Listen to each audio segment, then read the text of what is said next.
This is what she's looking like. This is her from the side. It's very nice to be thought of as being pretty, as being, you know, it's a plus. It's nice. It's not terribly important, but it is nice to have it in your favor.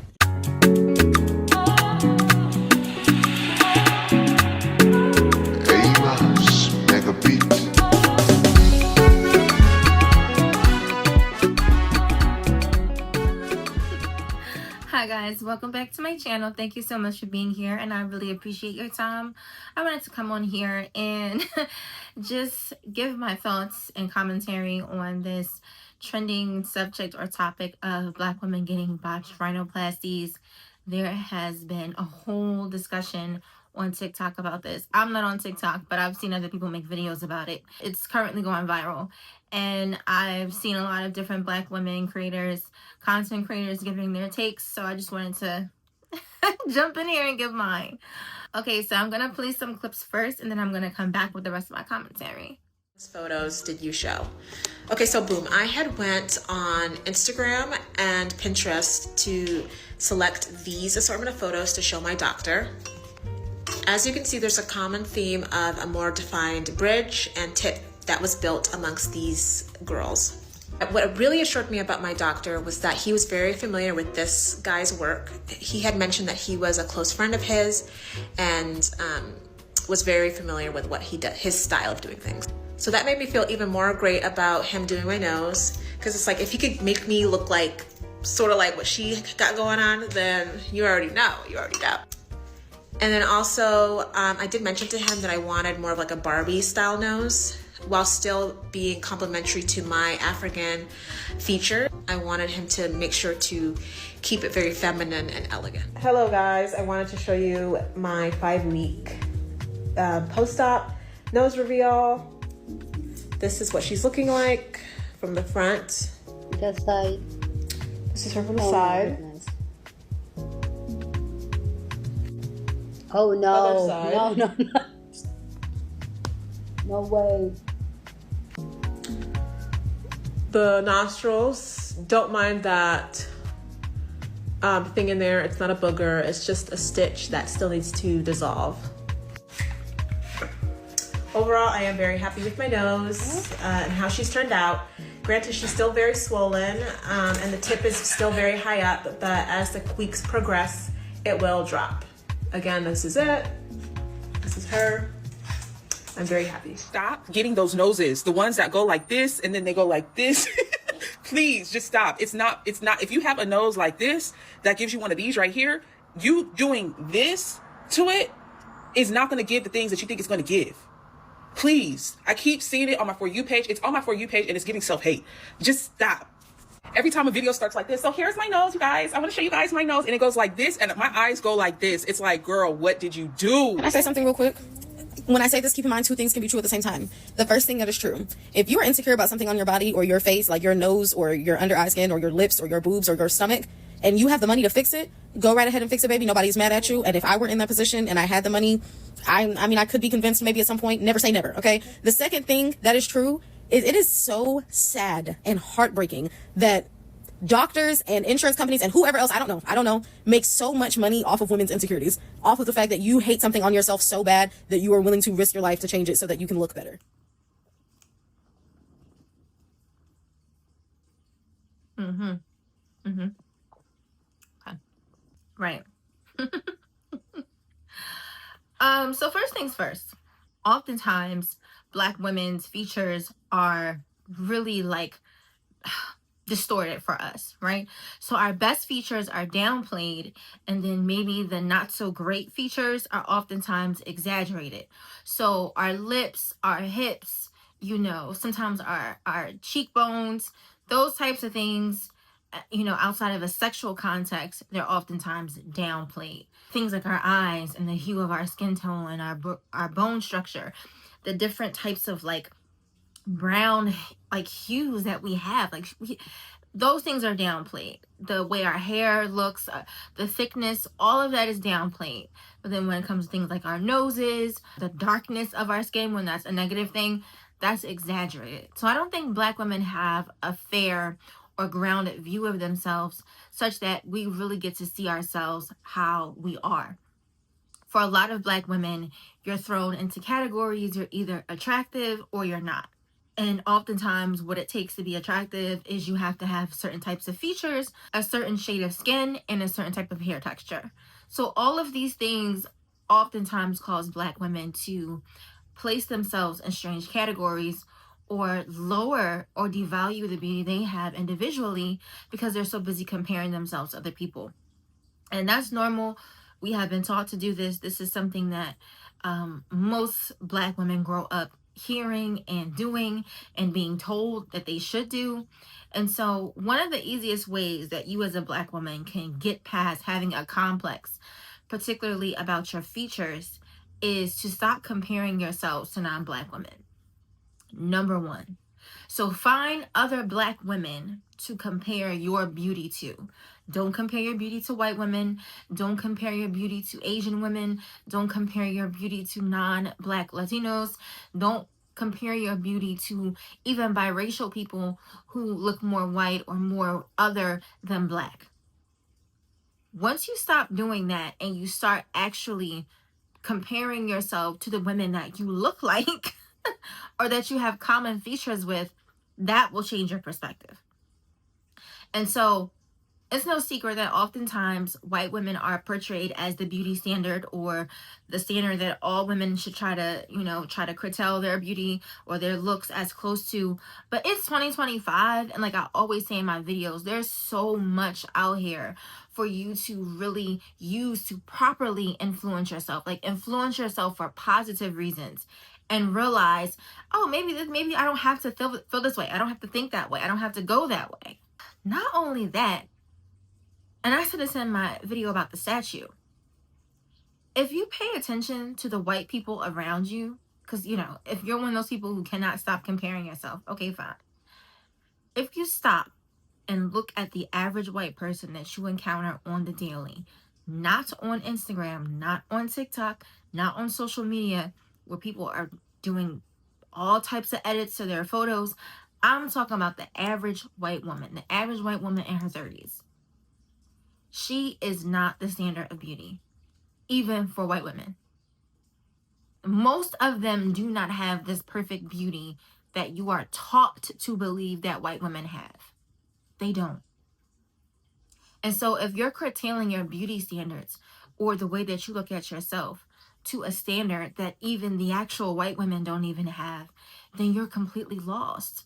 See, this idea that Black people have big noses, because that's like a thing that Black people are told that we tell each other. But if we're going by this big nose thing, yeah, my nose is big if you're comparing my nose to a white person's nose, which is a problem in itself.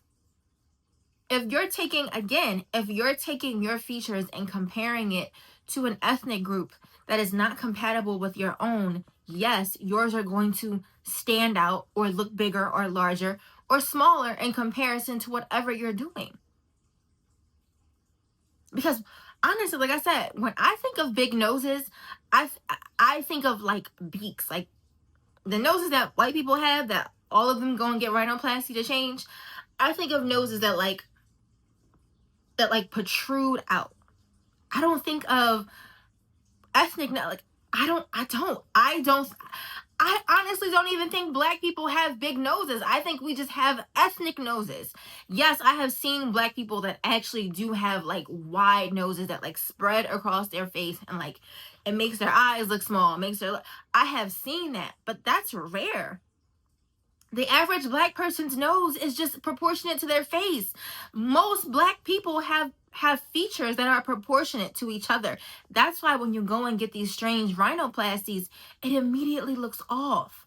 When you look at people like Money Long, when you look at Summer Walker, when you look at Glorilla, when you even look at Megan Thee Stallion, when you look at these women, because for some reason, I don't know what's going on. It's like the girls are not even getting good rhinoplasties.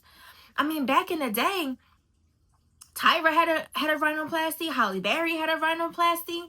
Janet Jackson had a maybe not her rhinoplasty was a little, but think of the top tier billing actress, model, singer that we had in the early 2000s and the 90s.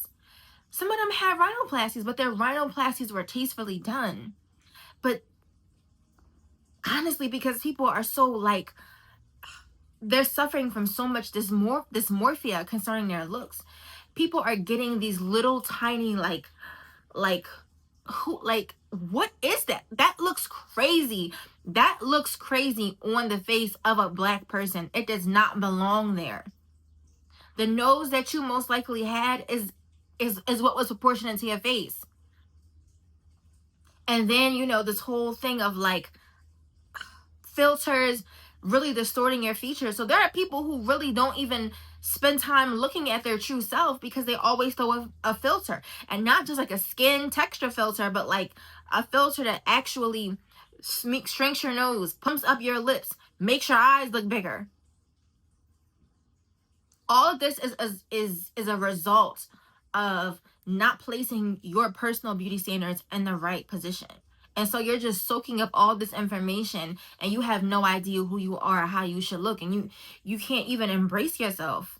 This is why so many young ladies are really in bad shape, because they have no personal beauty standard. Their beauty standards are dictated by what's on TikTok, dictated by what they see on Instagram, dictated by what they see, you know, famous white women influencers doing, or what they see black men talking about, or what they think they see white men talking about. You don't have your own beauty standards. And it's not so much that you can't participate in trends, or you can't be mindful of the trends or the things that certain people do, but it should never be so much to the point where you are willing to potentially botch yourself to match the beauty standards. I see so many black women touching their faces, getting filler now. We have to stop doing things just because we can, just because we have the money and time. Proving that you can go get filler is not a flex, especially if your filler is not good. If your work, especially as all the time, like I'm not getting no plastic surgery. I don't think I need it. I think that my features are beautiful. I do my best to maintain my body, to keep my skin healthy, to keep my skin clear, to make sure I continue to age as nicely as I am. So I'm not getting plastic surgery. It's not for me, but I understand that it is necessary in some cases.